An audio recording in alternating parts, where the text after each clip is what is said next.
ఈ రోజు 2014 నుంచి 24 వరకు ఒకసారి కంపేర్ చేస్తే అధ్యక్ష 5వ తరగతి పిల్లలు 2వ తరగతి తెలుగు చదవడానికి ఇబ్బంది పడుతున్న విషయం వాస్తవ అధ్యక్ష. 2014 57% మంది పిల్లలు చదవగలిగితే అది 37.5% పడిపోయింది అధ్యక్ష. ఇది నేను చెప్తాం కాదు, ఏసర్ రిపోర్ట్ 2024 చెప్పింది. ఇంకో పక్కన 8వ తరగతి పిల్లలు 2వ తరగతి తెలుగు చదవగలుగుతారా అంటే 2014లో సుమారుగా 80% ఉంటే 2024 వచ్చగల 53%కి పడిపోయింది. అంతేకాకుండా 85% మంది పిల్లలు 3వ తరగతి పిల్లలు కనీసం 2వ తరగతి టెక్స్ట్ బుక్ చదవలేకపోతున్నారు. 63% అంటే 5వ తరగతి పిల్లల్లో చూస్తే 63% మంది బేసిక్ రీడింగ్ చేయలేకపోతున్నారు. 8వ తరగతి పిల్లలు చూస్తే కనీసం 50% మంది ఫ్లూయెంట్ గా మాట్లాడలేకపోతున్నారు. 3వ తరగతి పిల్లలు చూస్తే అధ్యక్ష 60% మంది బేసిక్ సబ్ట్రాక్షన్ చేయలేకపోతున్నారు. 8వ తరగతి పిల్లలు చూస్తే 55% మంది బేసిక్ డివిజన్ కూడా చేయలేకపోతున్నారు అధ్యక్ష. 90% మంది 3వ తరగతి పిల్లలకి బేసిక్ ఫౌండేషనల్ న్యూమరసీ స్కిల్స్ కూడా లేవని ఏసర్ రిపోర్ట్ పేర్కొనడం జరిగింది అధ్యక్ష. మీరు చూస్తే ఈ రోజు ప్రభుత్వ పాఠశాలల్లో సంఖ్య తగ్గిందనే విషయం వాస్తవం అధ్యక్ష. సుమారుగా 12 లక్షల మంది school education board of intermediate కలిపితే సుమారుగా 12 లక్షల మంది విద్యార్థులు తగ్గిపోవడం జరిగింది అధ్యక్ష. ఇప్పుడు ఆ సంఖ్య 33.4 లక్షలకి వచ్చింది.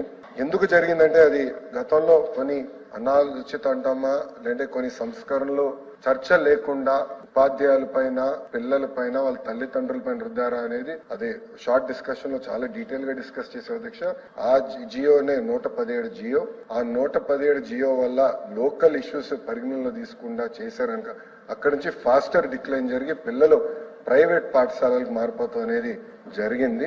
సో ఇప్పుడు మన ప్రభుత్వం అంటే కూటమి ప్రభుత్వ అధికారంలోకి వచ్చిన తర్వాత నాణ్యత పెంచేదానికి 2-3 దాదాపు 10-15 సంస్కరణలు తీసుకున్నా. దాంట్లో ప్రధానమైన సంస్కరణలు అధ్యక్ష నేను బలంగా నమ్మేది ఉపాధ్యాయుల ట్రాన్స్ఫర్ లో రాజకీయ నాయకులు జోక్యం ఉండకూడదు.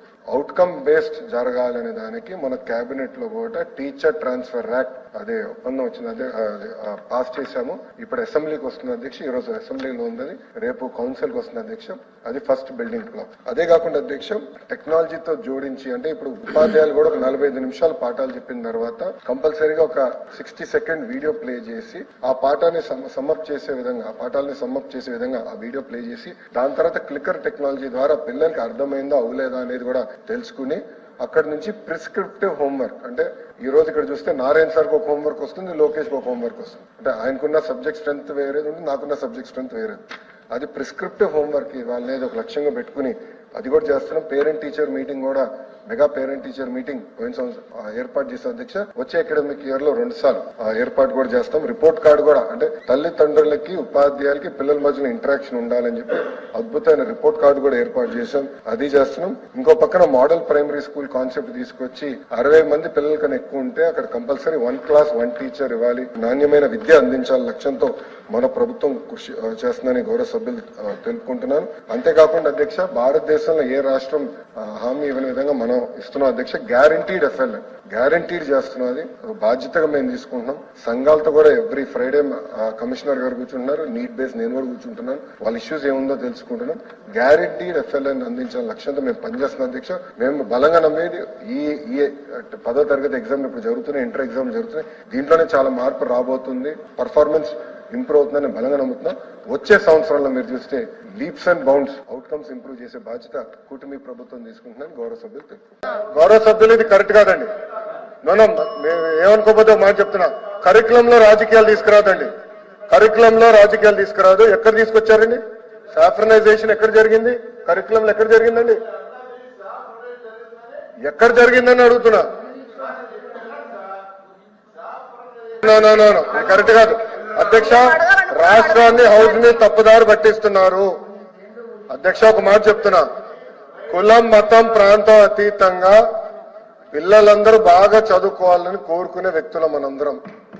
కానీ కావాలని అక్కడ మీరు మతాన్ని తీసుకొచ్చి చదువుల్లో చాలా పొరపాటు చేస్తున్నారు. మేము తీసుకొచ్చిన పుస్తకాలు కులాలు మతాలు ప్రాంతాలు అతీతంగా పిల్లలకి బాగా చదవాలనేది మా లక్ష్యం అండి. మీ బాధ ఆవేదన ఉంటుంది. మీరు హౌస్ ని తప్పుదారి పట్టించి మీరు 5 కోట్ల ఆంధ్రుల్ని తప్పుదారి పట్టిస్తే మేము కూర్చున్నాక సిద్ధంగా లేమండి. మేము కూర్చున్నాక సిద్ధంగా లేము. You withdraw that statement, I will sit, I have no problem. అధ్యక్ష నేను కోరేది ఏంటంటే సబ్జెక్ట్ వరకు కన్ఫైన్ అవుతే ఐ హావ్ నో ప్రాబ్లం. లేనిపోని ఆరోపణలు చేస్తే I have a problem. Sir saffronization అన్న పదమైన వాడారు. ఎక్కడ చేసామో నిరూపించమని చెప్పండి, నేను కూర్చుంటాను. I have no problem sir. చెప్పండి సార్. కూర్చోండి కూర్చోండి చెప్పండి. అరే మీరు డిస్కషన్ పెడితే పారిపోయారు భయ్యా, ఎందుకు పారిపోయారు? హౌస్ నుంచి వాకౌట్ మీరు చేయలేదో మంత్రి గారు డిస్కషన్ పోయినారు. మీరు వాకౌట్ చేసి మీరు మాట్లాడతారు. ఏం మాట్లాడతారు మీరు? అరే మీరు వాకౌట్ చేస్తారు మాట్లాడతారు.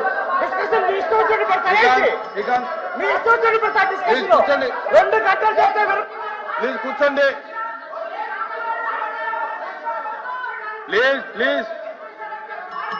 ప్లీజ్ కూర్చోండి. కూర్చోండి అధ్యక్ష ఒక్క నిమిషం. అధ్యక్ష కూర్చోండి. అధ్యక్ష అధ్యక్ష no 1 second. I'm not yielding. 1 second. I have the floor of the house. I'm not yielding. అధ్యక్ష నేను సూటిగా ప్రశ్నిస్తున్నా. ఇప్పుడు గౌరవ సభ్యులు సాఫ్రనైజేషన్ అన్న పదం వాడారు. ఒక నిమిషం. గౌరవ సభ్యులు విద్యా వ్యవస్థని కరికులంలో సాఫ్రనైజేషన్ అన్న పదం వాడారు. He has to withdraw that statement. I'm protesting on this.